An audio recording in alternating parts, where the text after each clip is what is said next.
طاغوت کیا ہے؟ طاغوت کا لفظ طغیان سے ہے، اور طغیان کہتے ہیں حد پھلانگنا، باؤنڈریز کراس کرنا. قرآن مجید میں آتا ہے انا لما طغى الماء حملناكم في الجاریہ، ہم نے جب کہ پانی حد کو پھلانگ گیا تو تمہیں کشتی میں سوار کر دیا. یعنی جب طبعی حد سے زیادہ ہو گیا تو پھر کشتی میں تمہیں اٹھا لیا گیا. طاغوت کا لفظ جو ہے نا طاغی سے ہے، طاغی، طاغی کہتے ہیں جو سرکش ہو. طاغی سے طاغوت، تا جو ہے یہ مبالغے کے لیے ہے، تعظیم اور بڑائی کے لیے ہے. تو شیطان کو اس لیے طاغوت کہا جاتا ہے کہ اس کی سرکشی بہت شدید ہے. تو جو شخص شر، نافرمانی اور برائی میں حد سے نکل جائے اس کو طاغی کہتے ہیں. اور اصطلاحی تعریف میں طاغوت سے مراد شیطان، جادوگر، کاہن، بت وغیرہ ہے. اصل میں طاغوت ہر وہ چیز ہے جس کی اللہ کے سوا عبادت کی جائے، جو سرکش ہو جائے، اپنی حد سے بڑھ جائے، بندہ بننے کی بجائے اپنے آپ کو کیا سمجھے؟ معبود سمجھے.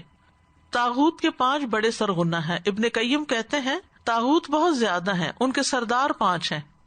یعنی ویسے تو طاغوت ہر وہ چیز ہے نا جس کی اللہ کے سوا عبادت کی جائے، یا پھر ہر وہ شخص جو سرکش ہو جائے اور اپنی حد سے آگے بڑھ جائے. تو ابن قیم کہتے ہیں ان کے 5 سرغنہ ہیں. نمبر 1 ابلیس. نمبر 2 ہر وہ شخص جس کی عبادت کی جائے اور وہ اس پہ راضی ہو. جیسے آپ دیکھیں مسلمانوں کے اندر بھی ایسے لوگ موجود ہیں جو بزرگوں کے آگے سجدہ کرتے ہیں، جھکتے ہیں، یا ان کی قبروں پہ جا کے سجدے کرتے ہیں. نمبر 3 جو لوگوں کو اپنی ذات کی عبادت کی دعوت دے، دوسروں کو اس کی طرف بلائے. نمبر 4 جو علم غیب میں سے کسی چیز کا دعویٰ کرے. نمبر 5 جو اللہ کی نازل کردہ شریعت سے ہٹ کے فیصلے کرے. پھر اسی طرح یہ بھی کہا گیا کہ ہر وہ شخص جو گناہ کی دعوت دے وہ بھی سرکش ہے.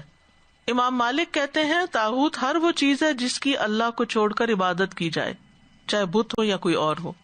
اور اندھی عقیدت رکھنا اور کسی کی اندھی اطاعت کرنا، تو جس کی جائے اور جو کرنے والا ہے دونوں ہی ایک طرح سے طاغوت ہو جاتے ہیں، کیونکہ اس نے بھی حد پھلانگی، سرکش ہوا. اسی طرح یہ بھی کہا گیا کہ اس آیت میں طاغوت سے مراد باطل احکامات ہیں. تو منافقین بھی ایمان کا دعویٰ کرتے تھے لیکن فیصلوں کے لیے طاغوت کے پاس جاتے تھے. اچھا یہ جو 2 لفظ ہے نا، جبت اور طاغوت، یہ ہم معنی بھی ہیں.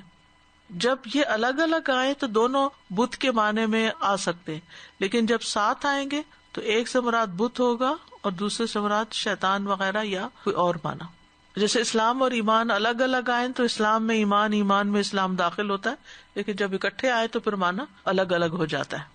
تو نوح علیہ السلام سے لے کے محمد صلی اللہ علیہ وسلم تک ہر نبی نے اپنی امت کو اللہ کی عبادت کے لیے کہا اور طاغوت کے انکار کے لیے کہا. اسی لیے ہم کہتے ہیں لا الہ الا اللہ.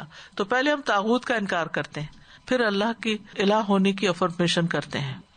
فمن یکفر بالطاغوت ویؤمن باللہ فقد استمسک بالعروۃ الوثقی لا انفصام لها. سورۃ نحل میں آتا ہے وَلَقَدْ بَعَثْنَا فِي كُلِّ أُمَّةٍ رَسُولًا أَنِ اعْبُدُوا اللَّهَ وَاجْتَنِبُوا الطَّاغُوتَ. ہم نے ہر جماعت میں پیغمبر بھیجا کہ اللہ ہی کی عبادت کرو اور طاغوت سے اجتناب کرو.